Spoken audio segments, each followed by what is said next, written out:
stages, leadership styles, conflict management, cohesion, and problem solving. One thing that stood out to me was how important structure and clear boundaries are in groups. When expectations are unclear, conflict usually follows. I also learned that conflict in groups is not always a bad thing. Sometimes conflicts help people grow if it's handled correctly. We talked a lot about de-escalation, emotional expression, and group norms.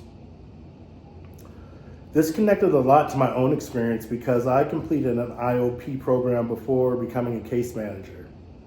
I got to see different facilitators, different personalities, and how some groups felt safe while others were disconnected. Now when I think about facilitating groups in the future, I understand how important leadership, consistency, and emotional safety really are. I also learned that group cohesion can directly affect outcomes. When members trust each other and feel accepted, they're more likely to participate and grow. I think skill 3 is probably cultural humility. The major thing I learned about cultural humility was honestly, let me say that again. The third major thing I learned was cultural humility. And honestly, this is one of the most important topics for me because behavioral health workers deal with people from all kinds of backgrounds, identities, beliefs, and experiences. Cultural humility is different from just learning facts about different cultures. It's more about self-awareness, understanding power dynamics, and being willing to listen and learn from other people. This semester really made me think about bias, privilege, and how systems affect people differently.